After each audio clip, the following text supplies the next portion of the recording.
am I the asshole for... Jeez.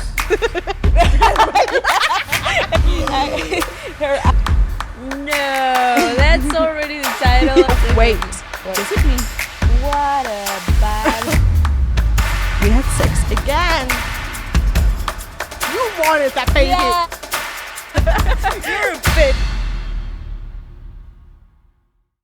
Welcome to Latinas Unmasked.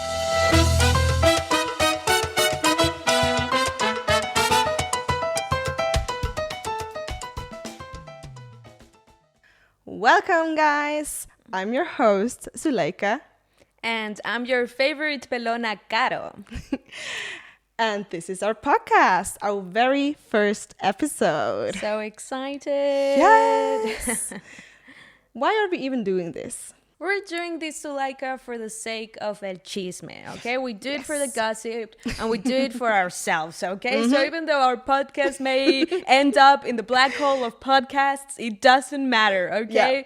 We will appreciate every single one of our community that supports us and just wants to listen to chisme as much as we do. And have fun with us, because we like to laugh out loud.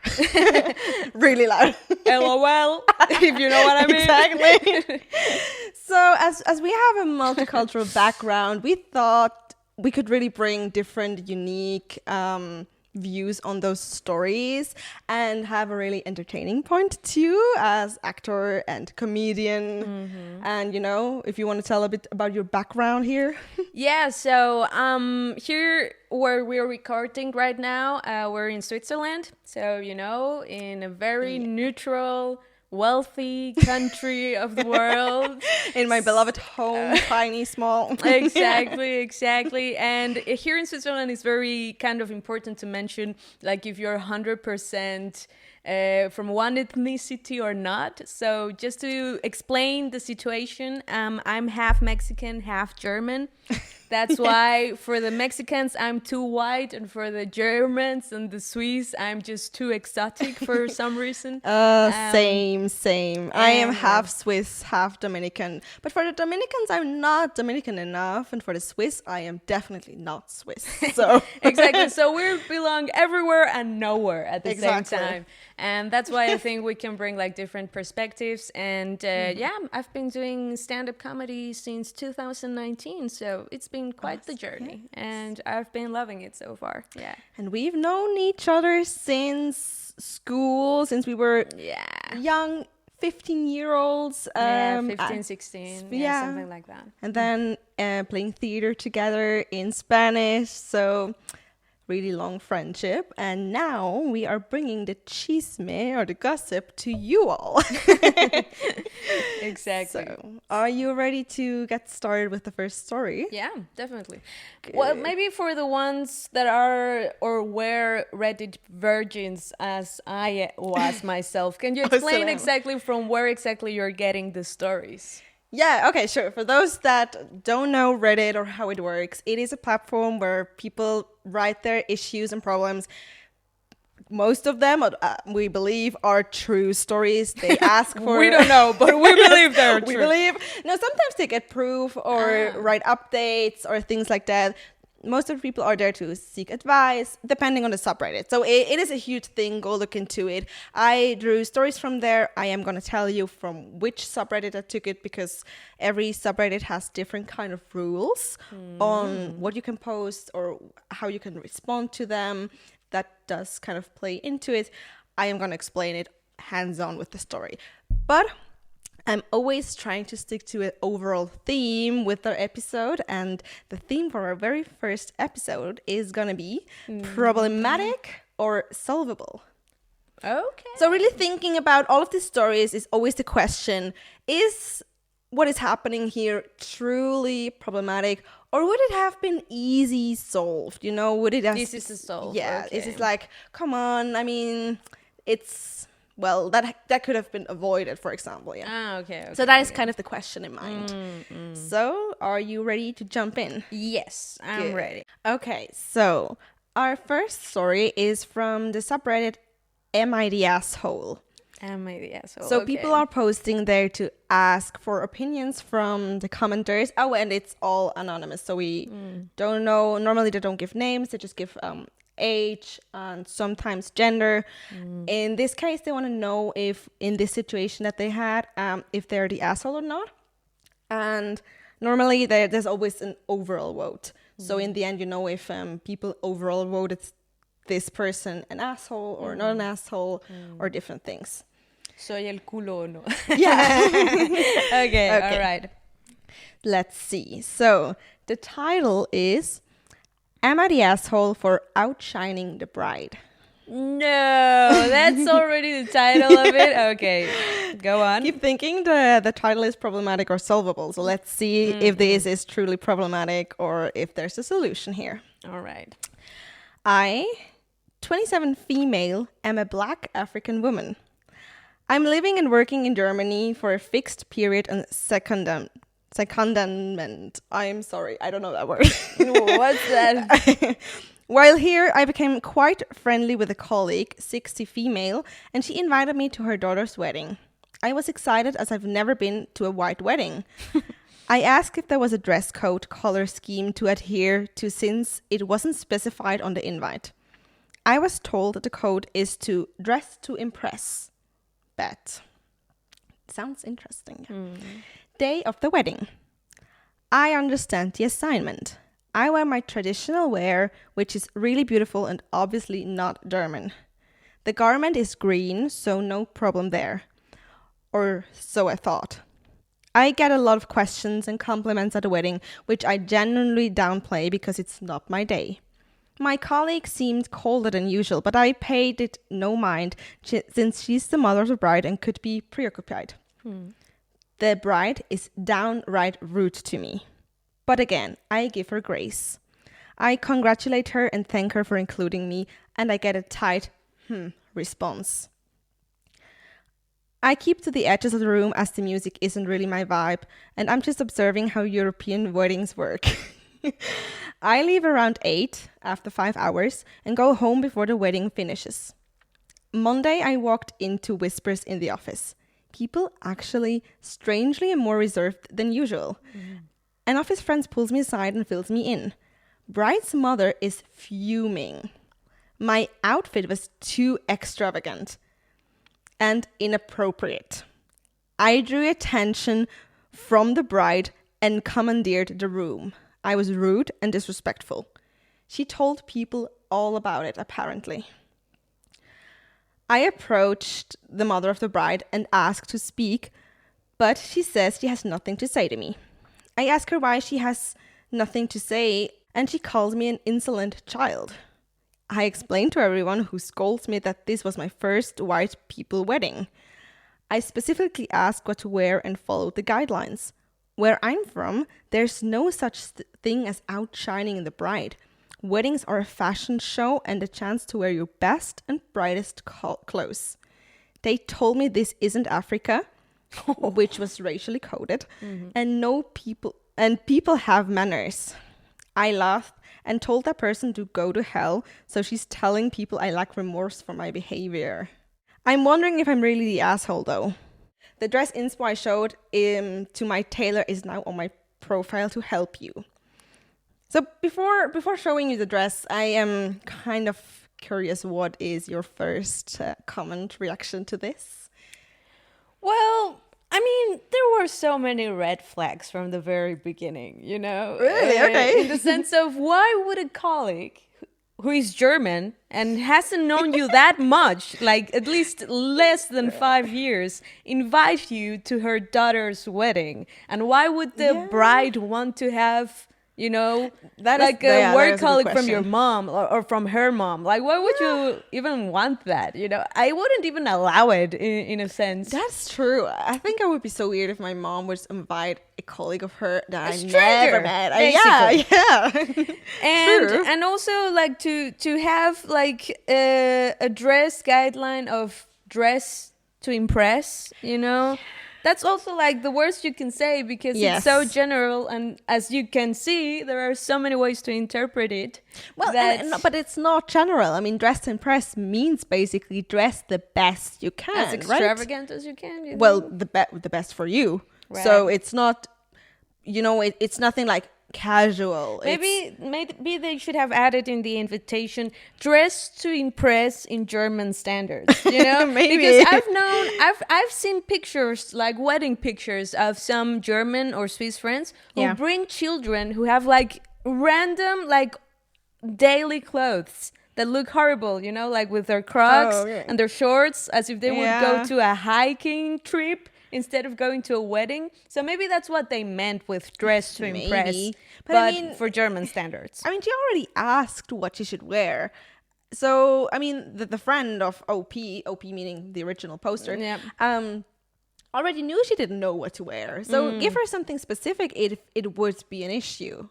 And I mean, in the worst case scenario, they should have been just honest with her and told her, hey, could you please leave, or could you, wear something different, or just tell her, just don't let her go to the dance hall and impress everybody and annoy or ruin even the day of the bride without saying anything. I mean, especially, I honestly do have to say, I mean, if someone wore a white dress to my wedding, yes, that would have been very weird and rude.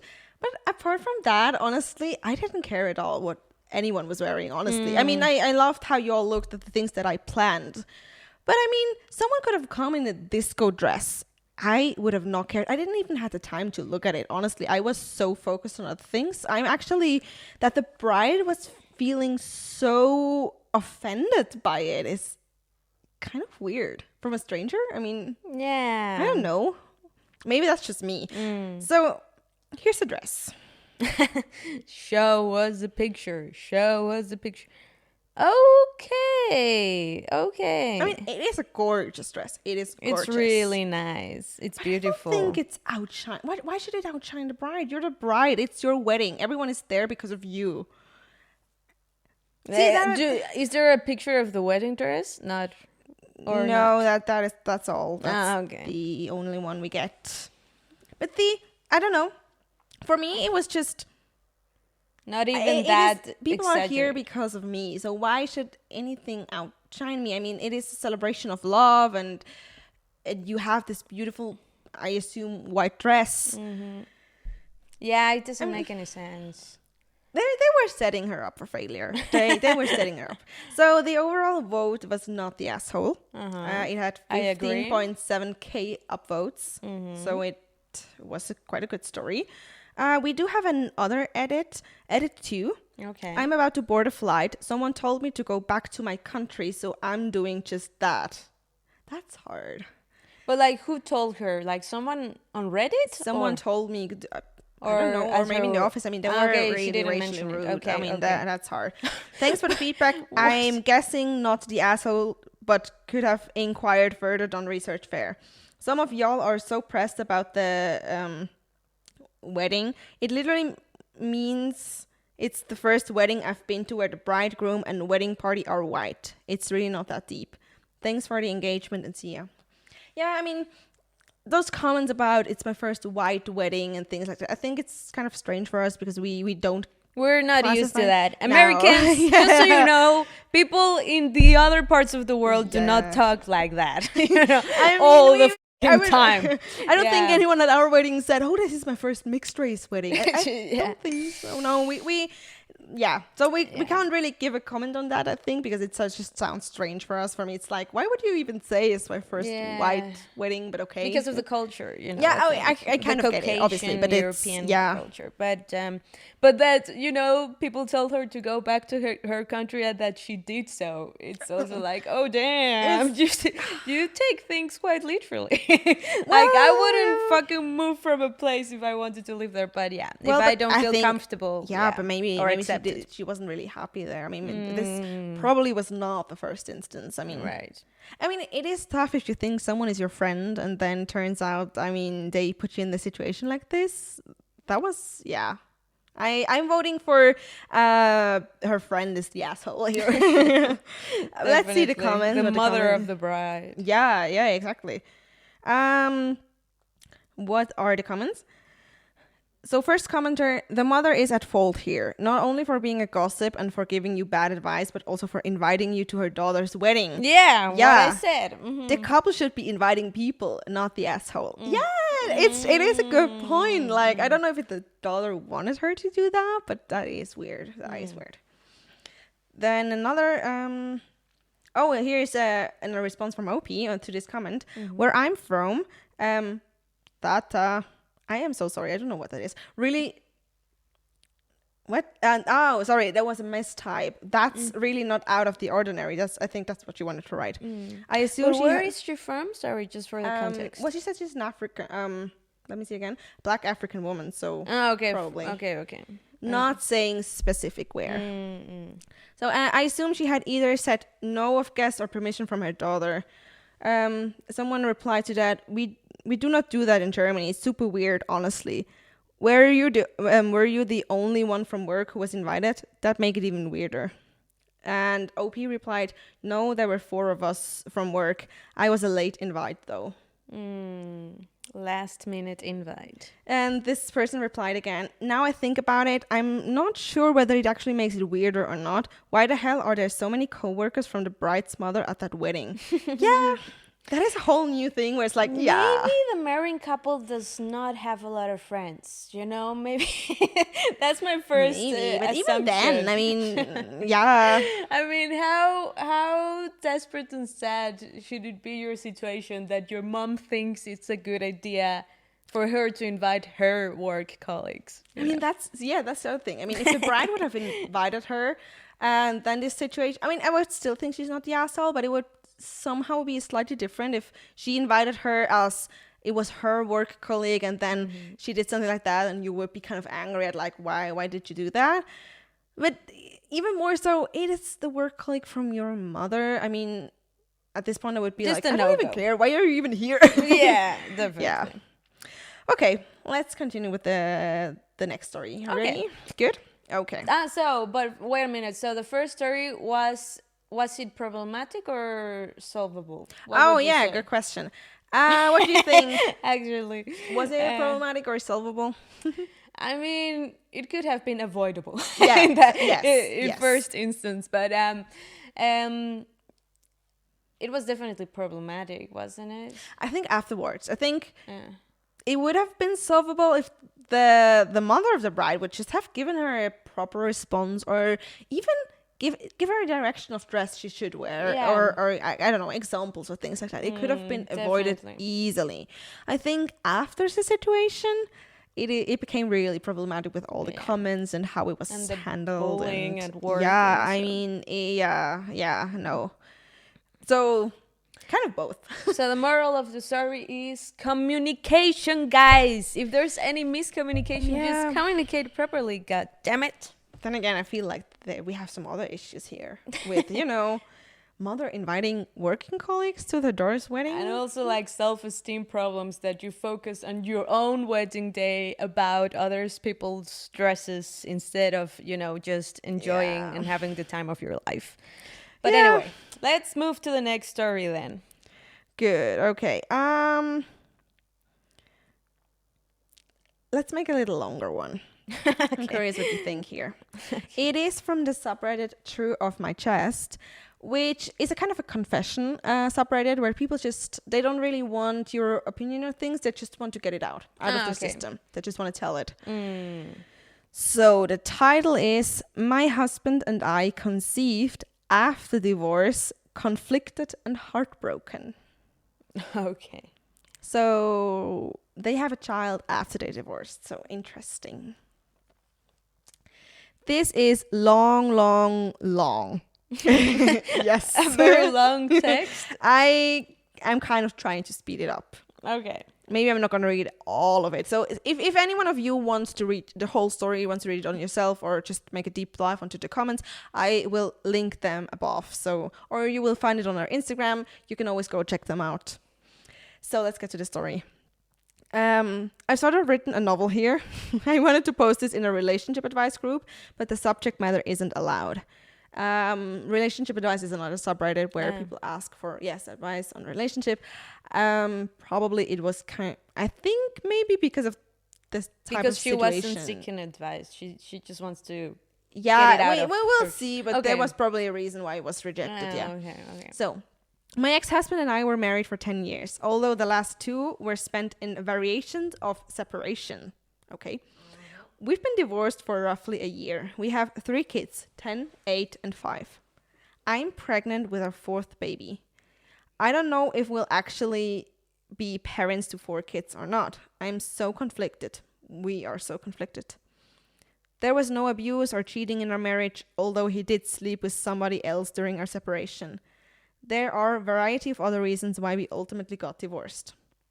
After the initial feelings of failure and heartache, there was an immense amount of heartache on my end. Despite being the one who filed for divorce, we were able to get along pretty well. It became platonic so quickly, and it's like when we removed the romantic and married relationship from the equation, things got so much better. We split time with our kids 50-50. That's really hard for me because being a mom is such a huge part of my identity that I still sometimes struggle to know what to do with myself during this time with the kids.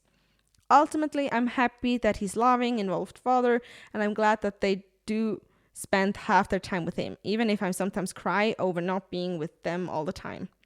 We still do things together as family sometimes. We sit at our kids' activities, things like that. He has a girlfriend now. She seems nice. He let her not long after our divorce was he met her. Met her. Okay. There was a typo, yeah.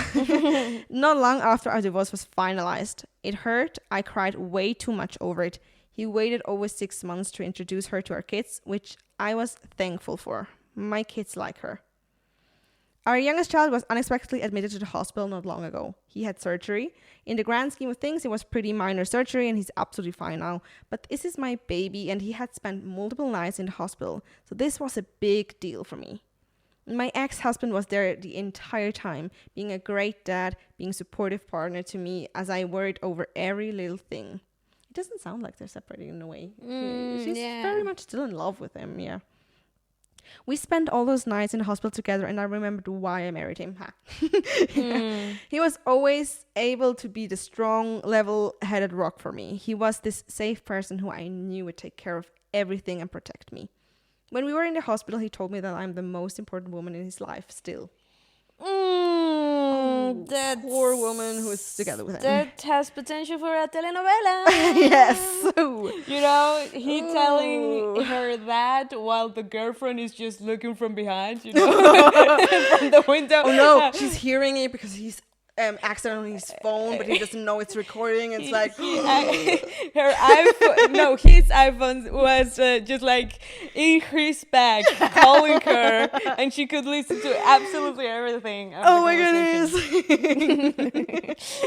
And then from the back, you can listen like her voice saying like, "What the fuck are you saying?" And then she hangs up the phone and is so hurt. But then the wife tells him, "But I can never get back to it." Exactly. And it's like, no. She just listens like the worst part of the conversation for her feelings and emotions. That's true. Okay. We should make a telenovela of this. Well, let's continue. When our son was discharged, my ex-husband came home to my house. My baby was home safe. I don't know why she wrote that in capital letters, but yeah. My baby was home safe. Our other 2 children were excited to be home after staying with my husband's sister for several nights. We were all sorry, wait a minute. So the baby that was just born is her 4th child? I don't think it is yet born. I think we're still getting to that baby. Okay, sorry. Yeah. It gets confusing. Yeah, it is a lot. Okay. We were all together at home like a family again. That night, after our kids were in bed, we had sex. Oh, okay. Okay. So the telenovela does get spicier. Yeah. Wait. Does it mean he did cheat on his girlfriend? What a bad boy. What a playboy. I almost forgot that, you actually. You first cheat on your wife, and then you get a new girlfriend just to cheat on her with your wife? With your ex-wife. That is a new level. Oh my goodness. Like the balls that you need to have, you know? But, Anyway. you know, for a second I was like, I mean, they do have feelings for each other. And then I was like, wait a minute. Wait a minute. Typically. Okay. I hadn't been hoping for it or planned it. I hope you didn't plan that. It was just like as soon as the kids were tucked away, their rooms were having this intensely passionate, needy, amazing sex that we shouldn't have been having. As he has a girlfriend, yes. We went to sleep in my bed, and at some point in the middle of the night, we had sex again. Oh, so 2 times in a row. Not just once. One moment. No. On the same night. Man, Oh, have you ever been that horny that... I know this is a personal question right now, but no, it's just. But what are you getting? That horny that I would cheat twice in a night? yeah. Like, is that? Maybe you can tell us in the comments. Like, does that happen? That you're so horny that you want to cheat on your girlfriend twice in a night? Maybe I'm just too innocent. No, for this. I mean, I don't know.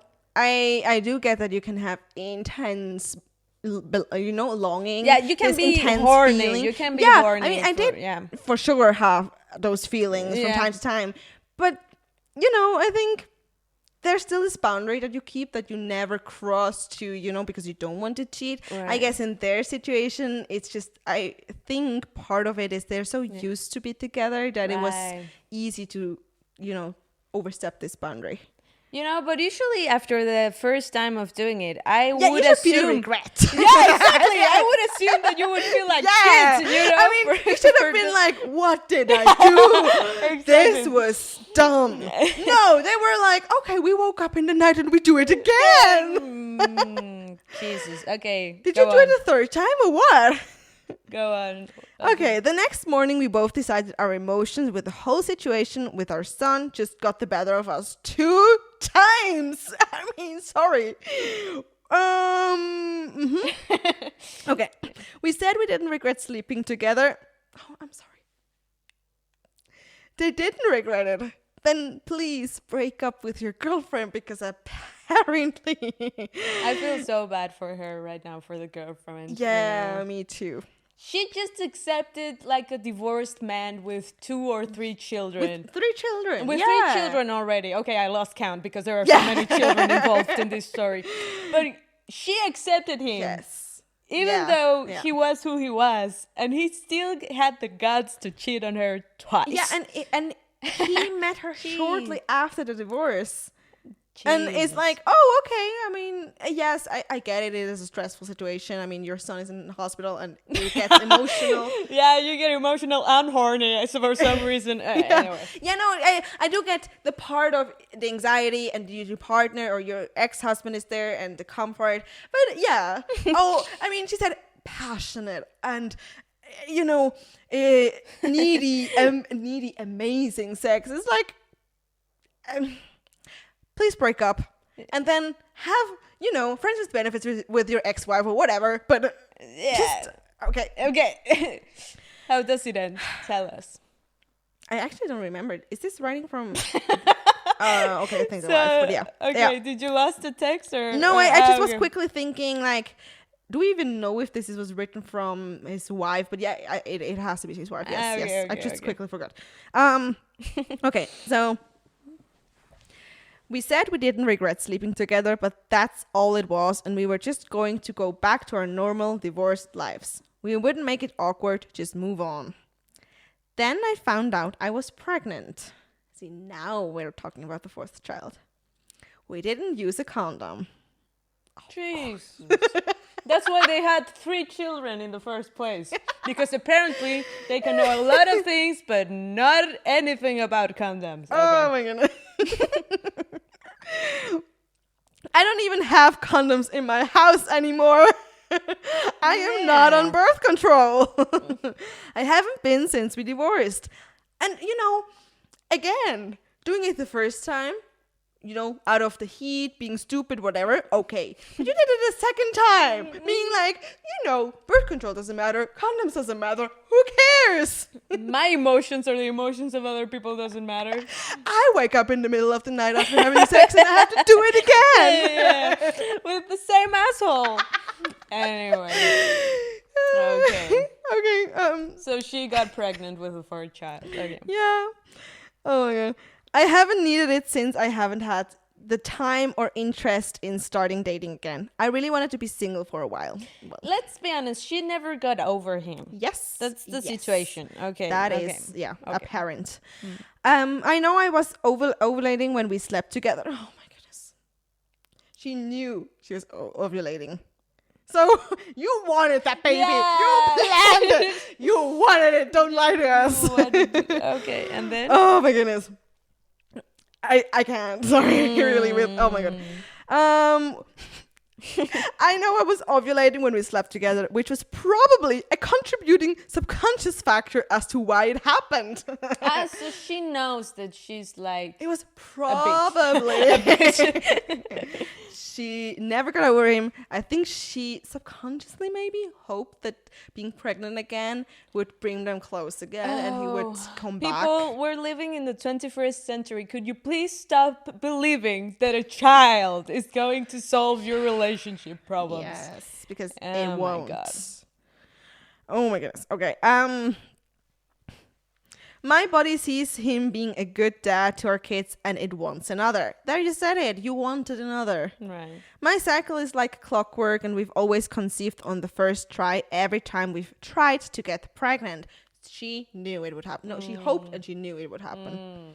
Our first kid was not even a try. It was a 2 weeks before your wedding. You find out you're pregnant and spend your honeymoon with morning sickness. Surprise. Okay, that's not cool. Wow. So now I'm about 8 weeks pregnant. I've known for about a week. I just told him this past weekend. I didn't know if I would tell him at all. I realize now that I only told him in hopes that he'd tell me what to do and figure the situation out for me. Only he didn't. Oh my goodness. She expected that he would say, I will dump my girlfriend, I will come back to you, and we will have this child together and be a family again. Aren't divorces supposed to be so traumatizing that people usually tend to hate each other for the rest of their lives? Like, I don't get it. Like, why? Anyway. I mean, ideally, you need to co-parent together, as you still have 3 children. Right. So maybe, stick with the platonic part or the friends part and caring for your children and less the sex part and having another child together. Well, or at least if you both want that, then okay. But she planned it and without his consent, half consent. I don't know if he knew that she was ovulating and we're everything. Not law experts or anything, yeah. But that doesn't seem to be like that doesn't 100% sound really consensuous. Okay, so I know it makes no sense to have a baby with somebody I choose to divorce. I don't need a 4th child. Why can't I let go of this though? Well, because it already happened. You did plan it. You hoped it would happen. Now it happened. You didn't get the reaction you wanted. And now you're lost because you hoped it would repair the family. I'm really hating on this person. I'm like super judging it. Right? Yes, I'm like, this is Patrick's crazy. You're a bitch. Just admit it for God's sake. Okay. This story was wild. Yeah, definitely wild. So what is your opinion? There was not a second in the narrative where she thought or she reminded herself why she even divorced him in the first place. Like, no, she just wrote that she remembered why she married him. We know nothing why they divorced. I mean, yeah, okay, cheating was one thing, but she mentioned others like a variety of other reasons why we ultimately got divorced. And what were the comments or what did people say about this story? Yeah, I think we already had a lot of comments. So, first comment. What was his response when you told him? OP. Didn't say anything at first. I finally was like, say something. He said he didn't know what to say. He thought I was on birth control.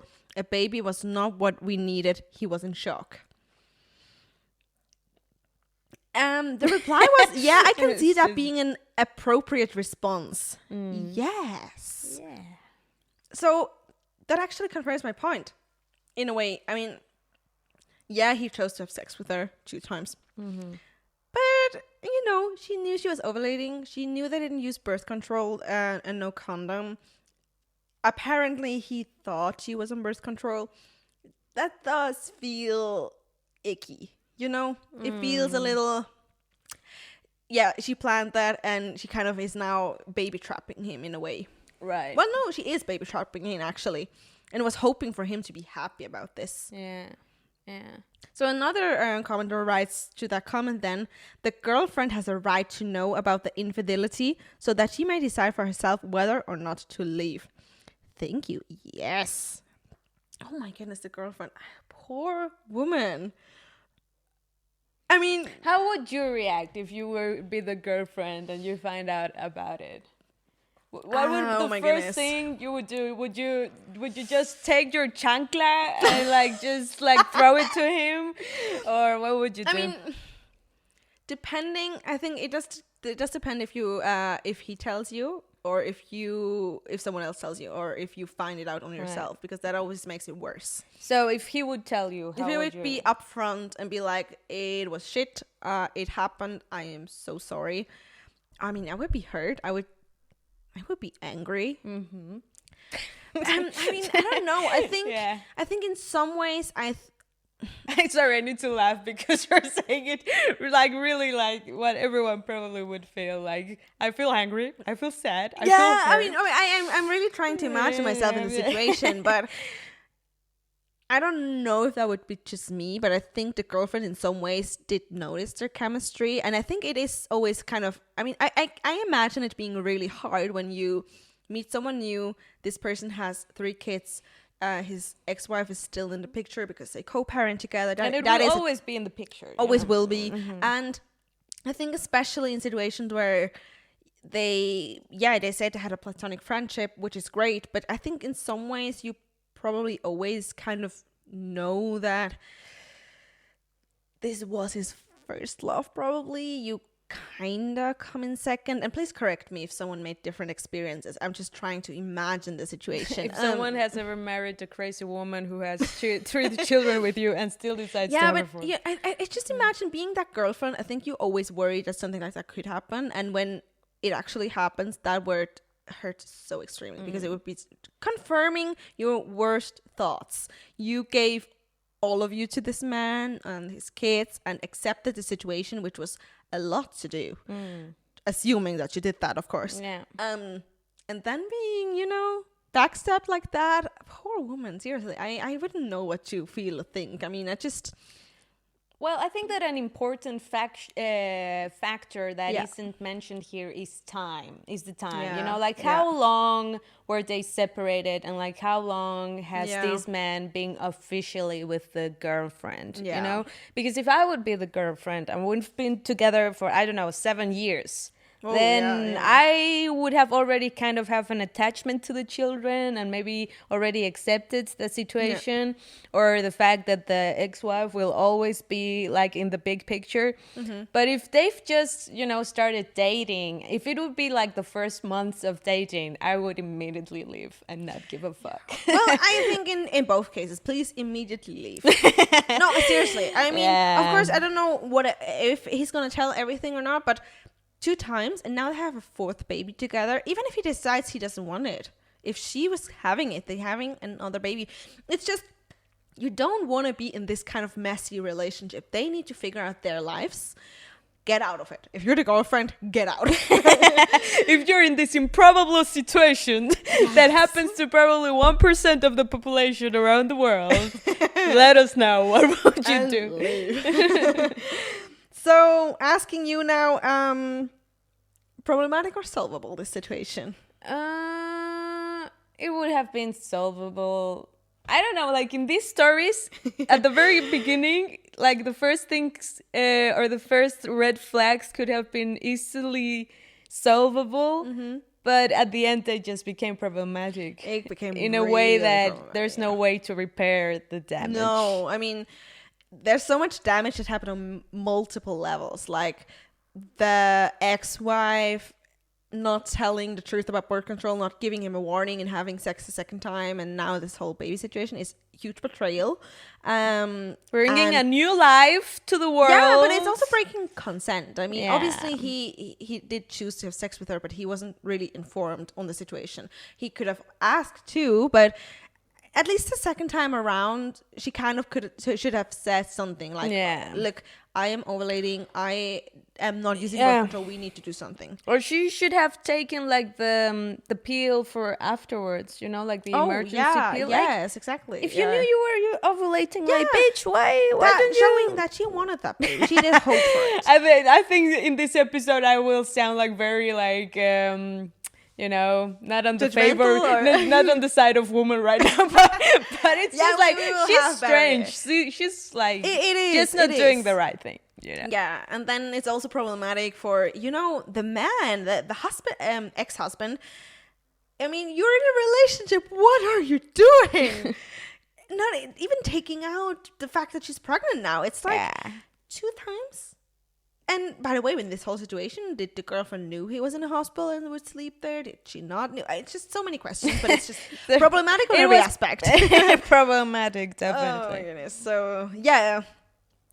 So, that was the first part of our episode. We're going to make this in 2 parts. So, tune in next week for the second part of this episode where we're going to have 2 other stories. And I'm going to let you choose one of those stories. Ooh. So tune in to hear more stories about problematic or solvable. And share, please, your opinions with us on our Instagram, on YouTube, on all of the social platforms. We want to know what you thought, how you would rate the stories, if you experienced something similar, or, just if you want to chat with us, we would be happy to get in touch with you. Exactly. And if you want that the chisme stays alive and it grows and becomes even more the telenovela than it already is, do not forget to subscribe and support our growing community. Yes. So we can do many more of those. Exactly. Mi gente, you now know it. So, subscribe. And then, well, hasta la próxima. See ya.